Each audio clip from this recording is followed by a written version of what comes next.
Alhamdulillah wassalatu wassalamu ala Rasulillah wa ala alihi wa sahbihi wa mawalah wa la hawla wa la quwwata illa billah, amma ba'du.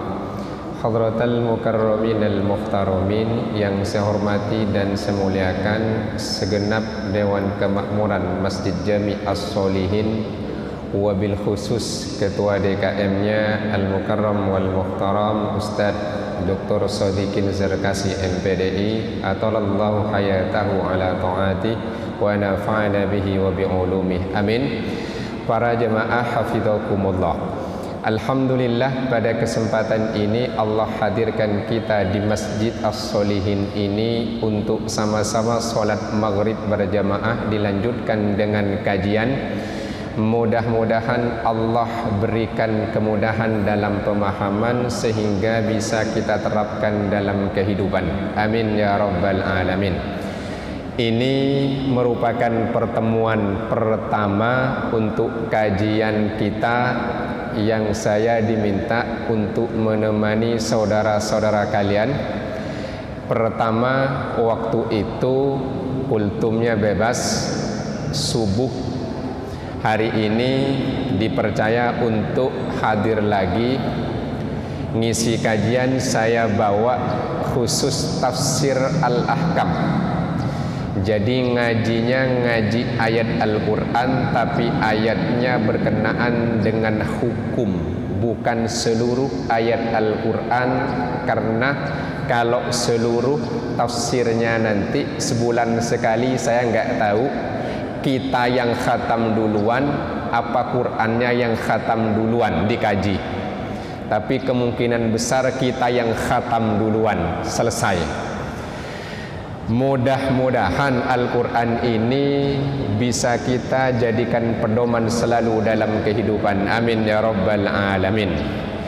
Kita mulai dari surah Al-Fatihah. Fatihatul Kitabih Makkiyatun wa ayatuha sab'un bil ijma'i, tentang surat Al-Fatihah. Surat Al-Fatihah ini adalah surat Makkiyah yang diturunkan oleh Allah sebelum Rasulullah hijrah ke Madinah. Jadi dalam ilmu Al-Quran ada terminologi istilah Makkiyah, ada istilah Madaniyah. Istilah Makkiyah adalah ayat atau surat Al-Quran yang diturunkan oleh Allah kepada Rasulullah sebelum beliau hijrah ke Madinah. Kalau ayat suratnya nanti ada tulisan di tiap awal surat Madaniyah, itu berarti surat atau ayatnya diturunkan kepada Rasulullah setelah Rasulullah hijrah ke Madinah. Nah, surat Al-Fatihah ini namanya Makkiyah, yakni surat yang diturunkan di Mekah sebelum Rasulullah hijrah ke Madinah. Disepakati oleh ulama ijma namanya, ayatnya jumlahnya ada 7. Sudah ngecek ayatnya ada 7? Gimana cara ngeceknya? Pakai bismillah apa enggak? Sudah dicek Al-Fatihah? Coba Al-Qur'annya dibuka. Ustadz Zaid coba dibuka, ada berapa kira-kira surat Al-Fatihah? Bener 7 apa 6? Supaya sama-sama jelas. 7 sama bismillahirrahmanirrahim apa tanpa bismillah? Oh ya, berarti bismillahirrahmanirrahim ayat surat Fatihah. Demikian ya. Oke. Apakah nanti bismillahirrahmanirrahim ini masuk kategori bagian ayat surat Al-Fatihah? Ulama berbeda pendapat. Supaya kita makin bijak, kita harus tahu perbedaan pendapat para ulama, bukan perbedaan pendapat awam kayak kita. Bismillahirrahmanirrahim Sebagian menyatakan ayat dari surat Al-Fatihah, di antaranya Imam Syafi'i dan Ahmad bin Hanbal radhiyallahu taala anhuma. Sebagian lagi menyatakan Bismillahirrahmanirrahim bukan ayat surat Fatihah. Di antara ulama yang mengatakan An-Nu'man bin Thabit, Abu Hanifah dan Malik radhiyallahu taala anhuma. Cuma kalau basmalah tak masuk ayat Al-Quran, tinggal berapa ayatnya? Tinggal berapa? Padahal sepakat surat Al-Fatihah itu 7 ayat. Nanti di hadisnya yang dimaksud dengan 7 itu adalah Al-Fatihah. Bagaimana cara ngitungnya nih? Kalau tanpa basmalah, yang pasti Al-Quran surat Al-Fatihahnya jumlahnya 7 ayat. Hanya berbeda apakah basmalah masuk surat Fatihah atau bukan. Kemudian antara Syafi'i dan Ahmad bin Hanbal beda. Kalau nanti dibaca dalam sholat jahriyah, apakah dibaca lantang atau dibaca lirih? Syafi'i lantang seperti yang diterdengar, Bismillahirrahmanirrahim, Alhamdulillahi Rabbil Alamin. Ahmad bin Hanbal sirriyah seperti tadi, cuma kedengaran kan ada pengeras, Bismillahirrahmanirrahim, itu sirriyah. Nah, yang Abu Hanifah, Hanafi dan Malik bukan ayat Fatihah, cuma disunnahkan, dianjurkan tetap baca basmalah. Berarti kalau nanti ada imam yang mungkin tak kedengaran baca basmalah, mungkin beliau lirih, mungkin beliau membacanya pelan, bukan berarti tidak baca. Ini yang menarik, seringkali kalau imamnya yang istiqomah baca Bismillahirrahmanirrahim lantang, kebetulan makmumnya yang fanatik harus tak pakai bismillah, nggak jadi makmum. Atau sebaliknya, imamnya biasanya tak kedengaran baca bismillah, makmumnya yang pakai bismillah dibaca lantang, ternyata nggak jadi bermakmum. Nah, kalau kita sama-sama tahu ini adalah perbedaan pendapat di antara para ulama kita, yang salah itu kalau tak baca Fatihah atau tak sholat, baru itu salah. Bisa tangkap? Nah, dengan demikian kita makin bijak, mau sholat di mana saja insya Allah kita terima. Yang penting imamnya fasih. Kalau tak fasih ini baru yang bermasalah, karena syaratnya harus al-aqra, yang lebih fasih lantunan Al-Qur'annya. Itu adalah Bismillahirrahmanirrahim. Kemudian nama-nama surat Al-Fatihah banyak, di antaranya yang masyhur awalan Al-Fatihah. Namanya Al-Fatihah artinya adalah pembuka. Iftah, bukalah. Fathu Mekah, membuka Mekah. Miftah, kunci. Fatih, yang membuka. Fatihah, surat pembuka Al-Quran. Dengan demikian kalau dicek surat pertama di Al-Quran itu surat An-Nas apa Al-Fatihah, Ustaz Zaid? Al-Fatihah. Nah, surat pembuka bahasa Indonesia, bahasa Arabnya Al-Fatihah.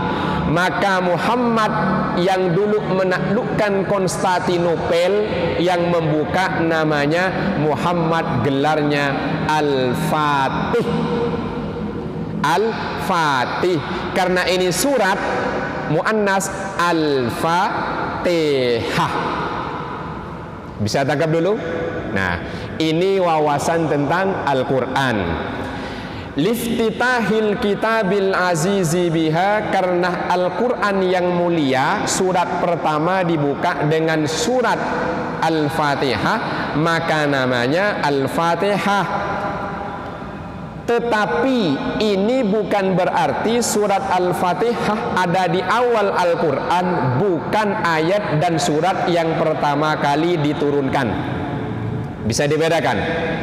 Sekalipun itu ada di pembuka pertama Al-Quran, tetapi itu bukan berarti surat Fatihah merupakan ayat surat pertama yang diturunkan. Jelas? Karena surat ayat yang pertama diturunkan surat apa? Al-Alaq ayat 1 sampai 5. Berarti tidak berdasarkan turunnya Al-Quran. Kalau berdasarkan turunnya Al-Quran, mestinya Iqra duluan. Al-Fatihah pembuka ketika sudah dibukukan jadi mushaf, tapi bukan berarti itu surat ayat yang pertama kali diturunkan. Mudah-mudahan ini jelas. Amin ya rabbal alamin. Itu yang pertama.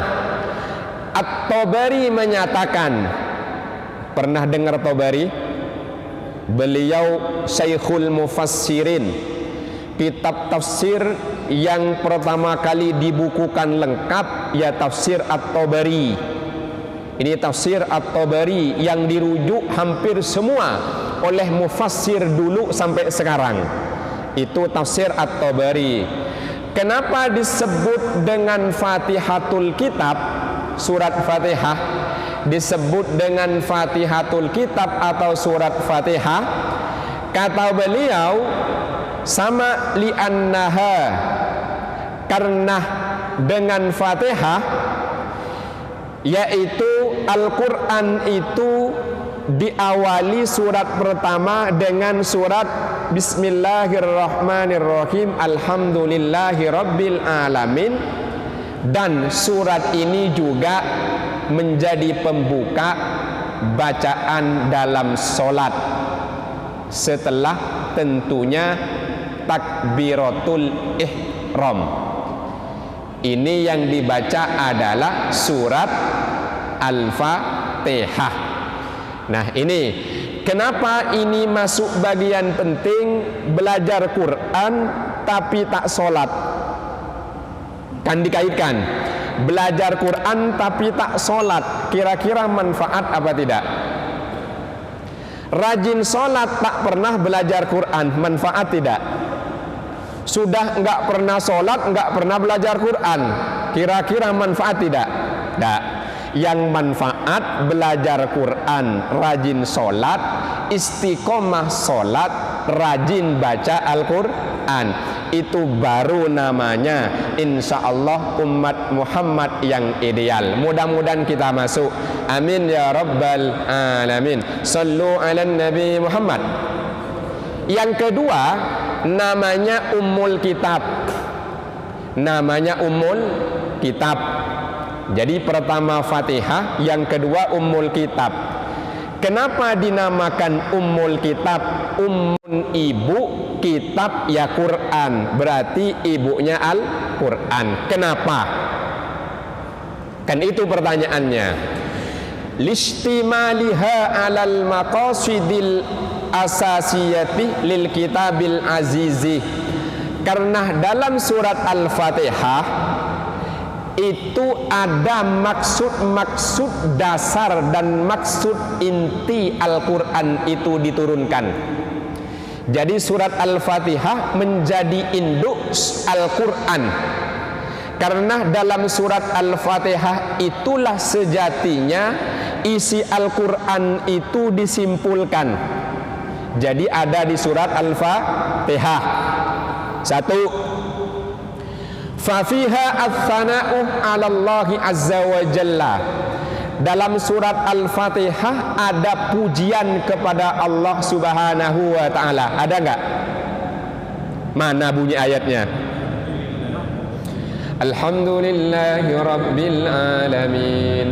Oke, itu pujian. Oke. Dengan demikian bahwa ajaran Al-Quran yang banyak 30 juz yang pertama terhimpun di Alhamdulillahi Rabbil Alamin. Kenapa kita muji Allah? Pertanyaannya, kenapa muji Allah? Yang pertama, karena Allah yang menciptakan kita tanpa kita minta. Ada nggak yang minta, ya Allah ciptakan saya?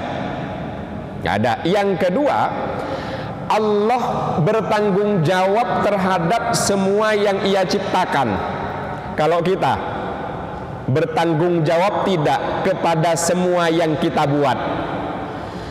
Kadang buat anak aja kurang tanggung jawab, buatnya saja tanggung jawabnya kurang. Yang ketiga, sampai mati Allah jamin rezeki kita. Tak ada orang yang kalah rezekinya, yang ada ajalnya duluan. Yang ada ajalnya duluan. Ada pujian alhamdulillah, terjemahannya apa? Apa Ustaz terjemahannya? Segala puji bagi Allah. Apa maksud segala puji? Apa kira-kira maksud segala puji? Ada yang pernah dengar? Kenapa diterjemahkan segala puji bagi Allah? Dapat dari mana segala puji itu? Kata ulama, yang pertama adalah hamdu qadimin li qadimin, Allah memuji dirinya sendiri. Contoh, la ilaha illa ana fa'budni wa aqimis salata li dzikri. La ilaha illa ana, tiada Tuhan kecuali aku. Allah muji dirinya sendiri. Yang kedua, hamdu qadimin li hadithin, Allah memuji ciptaannya Rasulullah. Wa innaka la'ala khuluqin azim, sungguh engkau Muhammad manusia yang sangat berbudi pekerti mulia. Allah muji makhluknya. Yang ketiga, hamdu hadithin li qadimin, makhluknya memuji Allah. Gampang, banyak, paling banyak. La ilaha illallah, la ilaha illa anta subhanaka inni kuntu minadh dhalimin, la ilaha illa huwal hayyul qayyum. Kita muji. Yang keempat namanya hamdu hadithin li hadithin, sesama makhluk saling memberikan pujian. Kita sesama manusia saling memberikan pujian apa cacian. Monggo. Ayatnya berbunyi alhamdulillah, segala puji bagi Allah. Pertama, Allah puji dirinya sendiri. Yang kedua, Allah memuji makhluknya Nabi. Yang ketiga, kita muji Allah. Yang keempat, kita memuji sesama. Alhamdulillah, Ustadz Doktor Sodikin Zurkasi itu dermawan, ahli ibadah, kan muji. Alhamdulillah, Ustadz Muhammad Zaid istiqomah ngajak jamaah untuk taklim solat jamaah, dirinya paling depan, kan muji.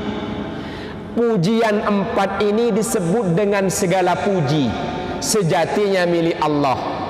Allah muji dirinya sendiri, milik Allah pujiannya, la ilaha illa ana. Allah muji Rasulullah, innaka la'ala khuluqin adim, sejatinya muji Allah karena Rasulullah Allah yang nyiptakan, yang ngutus Allah. Yang ketiga, kita muji Allah, la ilaha illa anta, sejelas pujian milik Allah. Saya muji ketua DKM, sejatinya pujian milik Allah karena yang ciptakan beliau Allah, yang membuat beliau jadi begini Allah, yang membuat beliau jadi ketua DKM Allah, sejatinya milik Allah.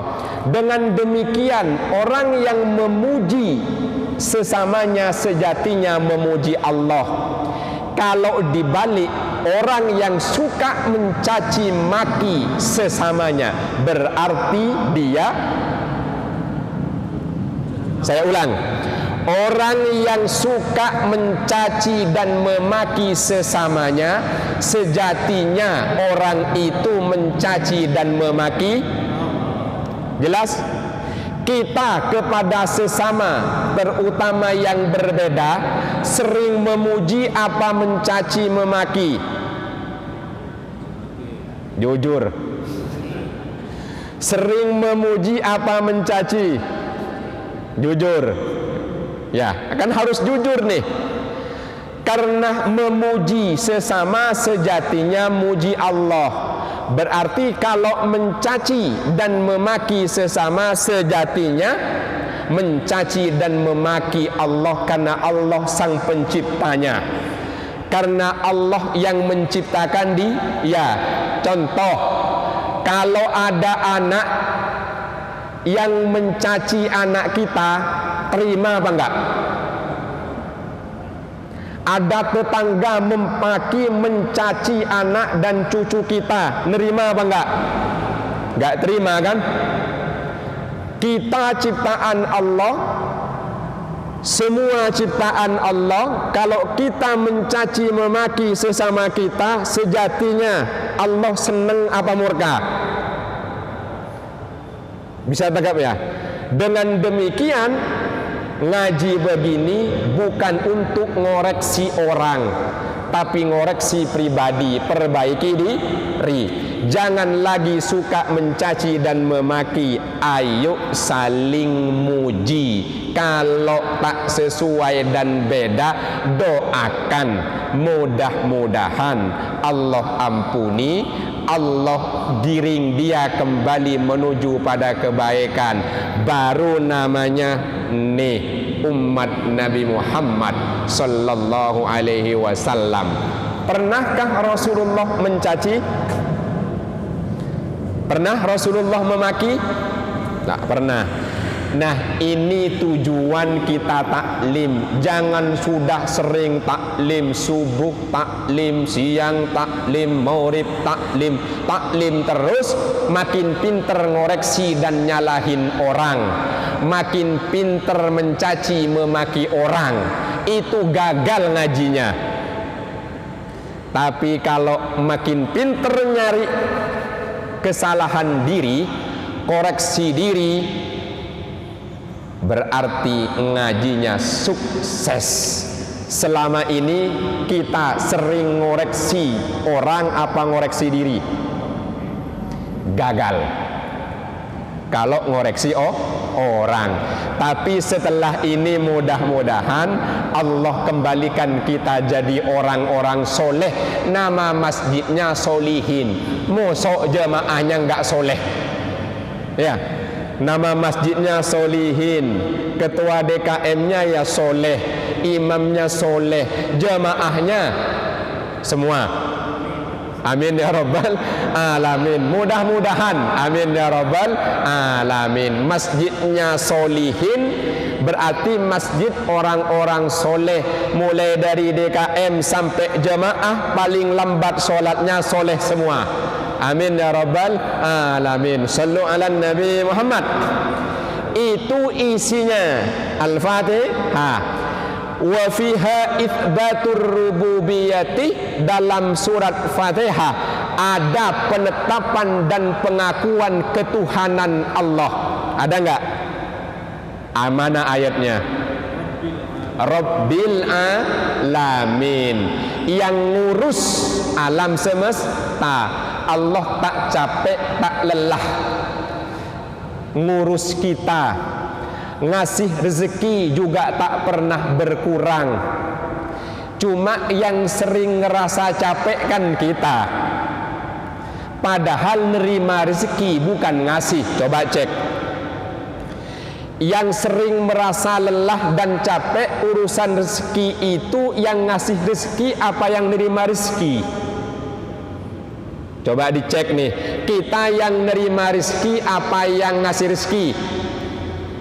Yang sering ngeluh dan merasa lelah, yang ngasih apa yang dapat? Yang dapat ya? Coba dicek. Hampir rata-rata umat Islam di ibu kota ngeluhnya itu tidak ada yang dimakankah, tidak ada buat badankah, tidak ada buat berteduhkah, atau yang ditabung kurang banyak? Yang ditabung kurang banyak. Berarti bukan Allah yang lelah, tapi kita yang cuma nerima merasa lelah. Coba dicek ngeluhnya, kurang yang dimakan apa kurang yang ditabung? Punya tabungan semua? Punya semua ya? Yang gak ngaku mudah-mudahan nih dikasih tabungan. Jangan doakan mudah-mudahan habis. Ya, artinya apa? Ternyata kita tinggal nerima, minta ikhtiar. Suka ngeluh, yang ngasih nggak pernah capek, nggak pernah lelah. Dengan demikian kita tiru. Mau nerima saja apa juga mau berbagi? Nah, itu baru top. Nerima dan berbagi. Allah itu Rabbun plus Razzaqun, ngasih rezeki. Kita tadi saat sholat Rabbighfirli warhamni, ada warzuqni-nya kan? Ada. Minta rezeki, udah dapat pelit. Coba dicek, udah dapat pelit nih, ngajinya gagal namanya. Tahu kalau Allah Razzaq, cuma dirasakan saja kita yang dapat, tapi kita tak pernah memposisikan sebagai Razzaq. Bisa tangkap? Biar nggak gagal ngajinya, biar yang pelit kuranglah pelitnya lah, pelit melulu ya. Oke. Itu namanya adalah itsbatur rububiyah. Tuhan Allah tak pernah lelah ngurusin alam, nggak pernah.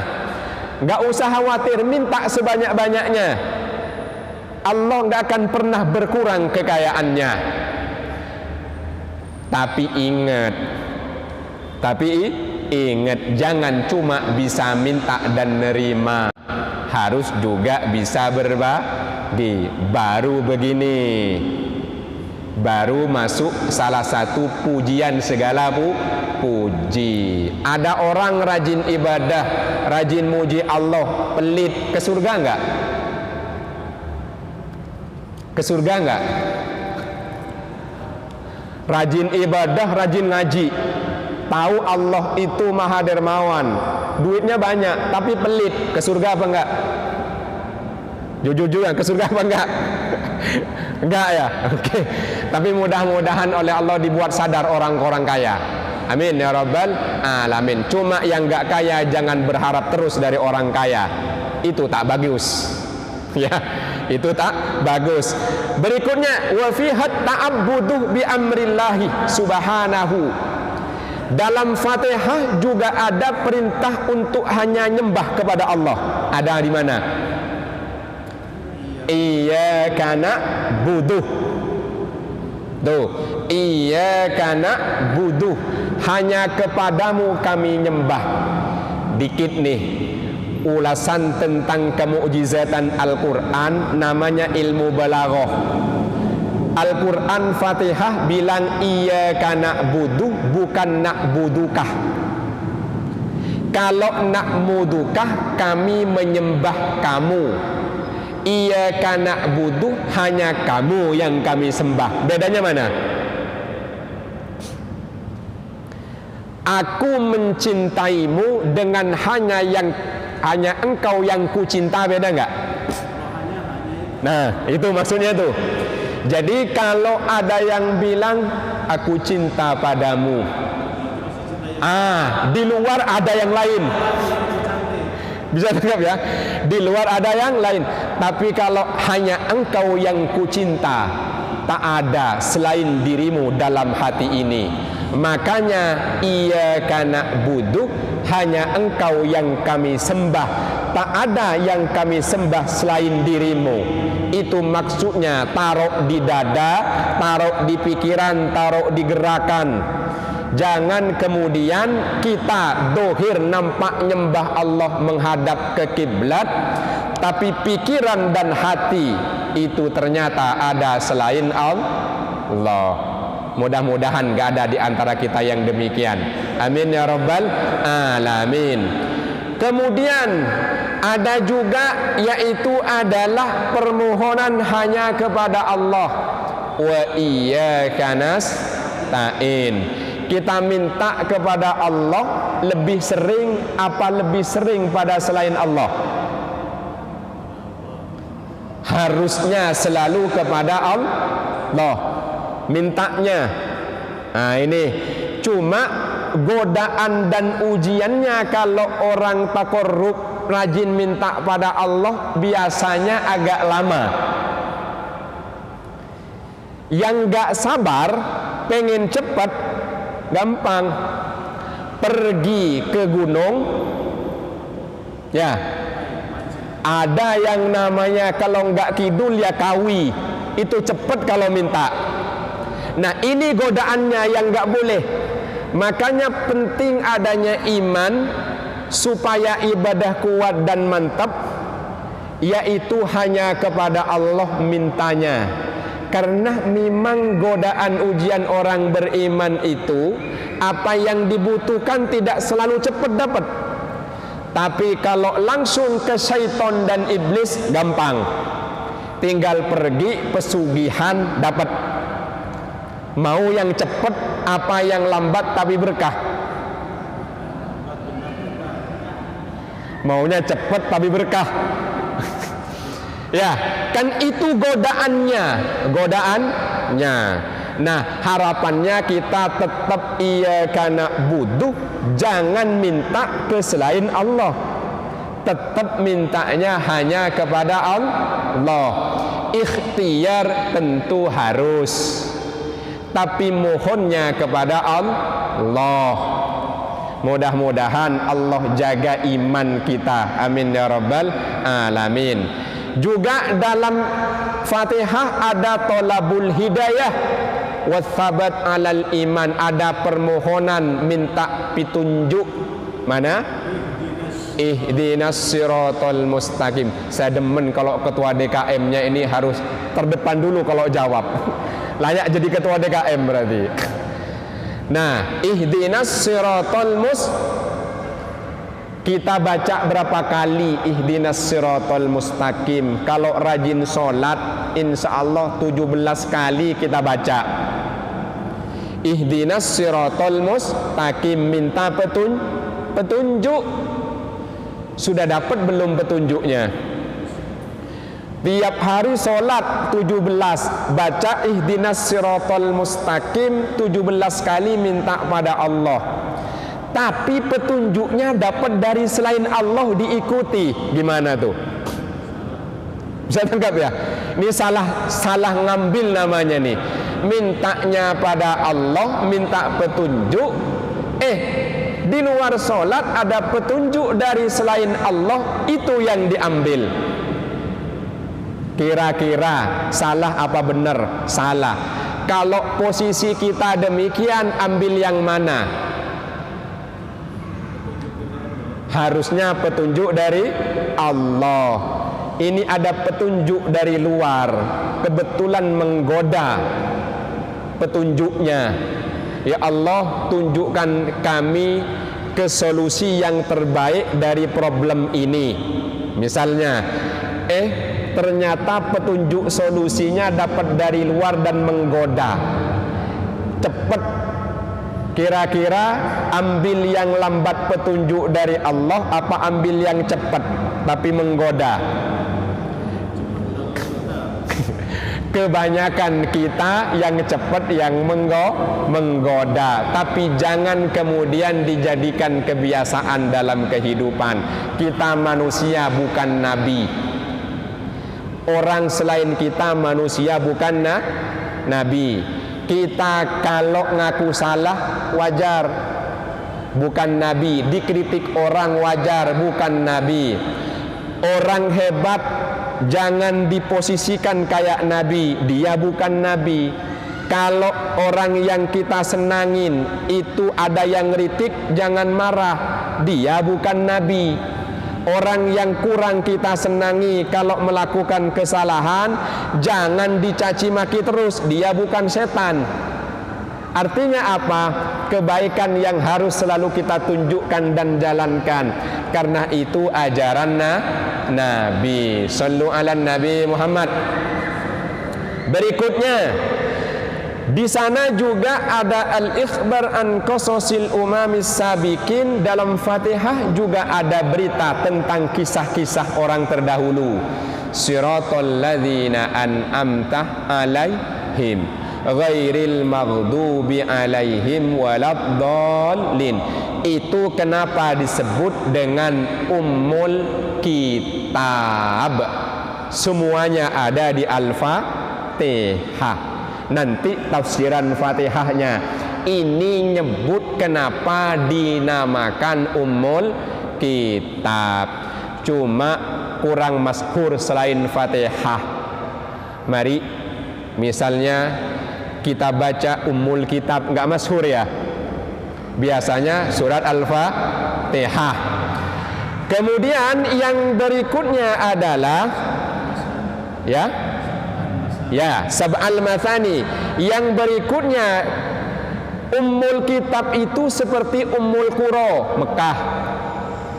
Baru berikutnya As-Sab'ul Mathani, li'annaha sab'u ayatin. Disebut istilah As-Sab'ul Mathani karena memang terdapat 7 ayat. Tadi sudah dicek ya.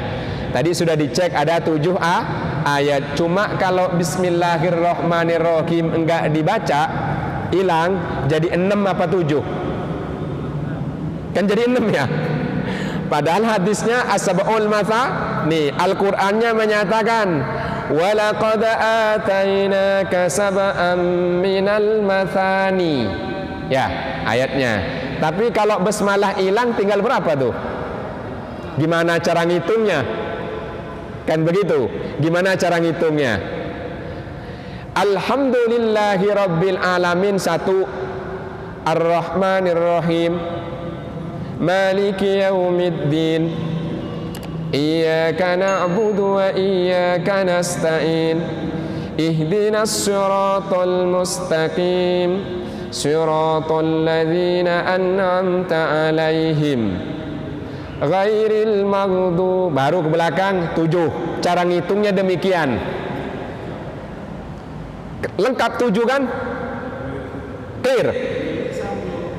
Kenapa? Oh iya. Tapi kalau basmalah tidak, ngitungnya kan di situ. Ya.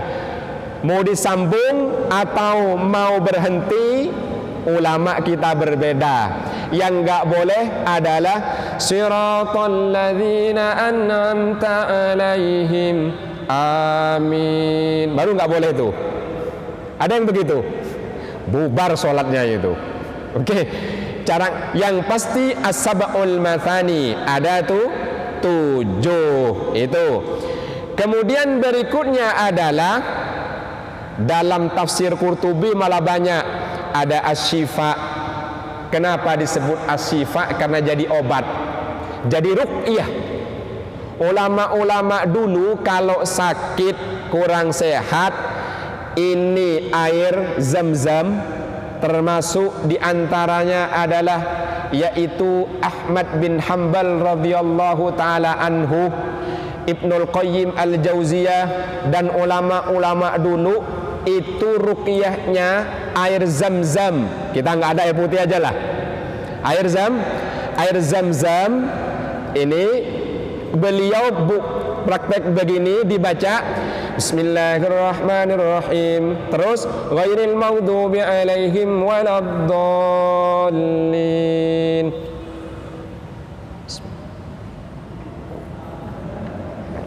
Alhamdulillah. Nah, begitu prakteknya. Jelas? Jadi ruk itu contoh barusan. Contoh memang dipasin karena haus. Nah, itu cara ngeruqyah pakai surat Al-Fatihah. Monggo tiap minum jangan males baca sekali Al-Fatihah saja. Tiupkan ke airnya, bacakan ke gelasnya, minum. Itu ruqyahnya. Karena Al-Fatihah adalah asy-syifa, obat. Obat. Nah, mudah-mudahan jadi obat buat kita semua. Amin ya rabbal alamin. Dan banyak nama-nama yang lainnya, wafiyah, kafiyah, asas, alhamdu. Banyak yang pasti intinya sama, 7 ayat dan insya Allah jadi obat. Amin ya rabbal alamin.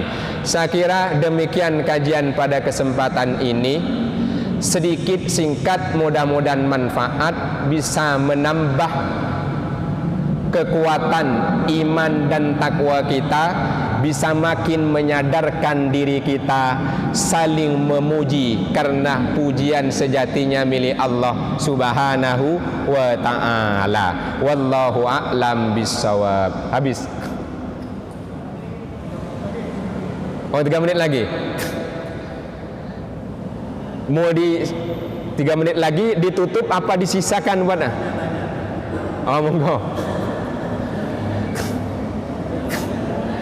Mipet, monggo.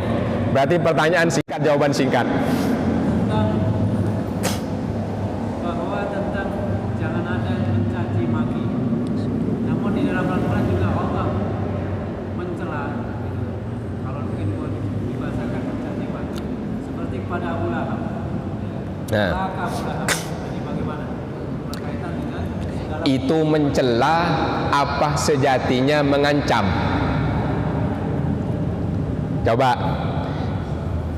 Coba dicek, mencela apa mengancam? Apa artinya tabbat yada Abi Lahab? Itu mencela apa mencaci? Apa mengancam? Mengancam.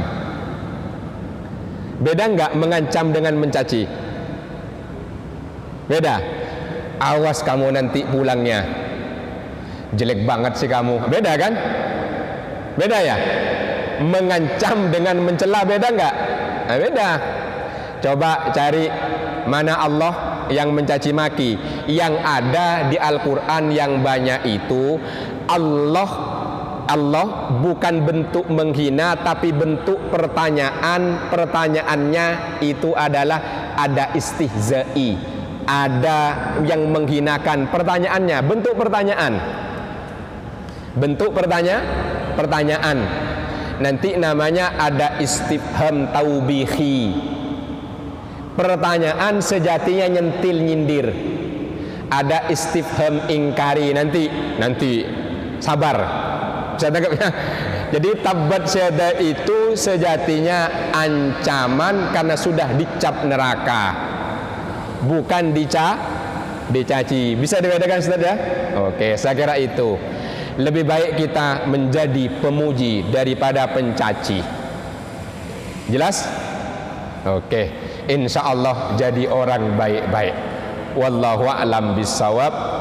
Hadaniyallahu wa iyyakum wa ja'alana minal muttaqin walhamdulillahi rabbil alamin. Subhanakallahumma wa bihamdika asyhadu an la ilaha illa anta astaghfiruka wa atubu ilaik. Hasbunallahu wa ni'mal wakil. Wassalamu alaikum warahmatullahi wabarakatuh.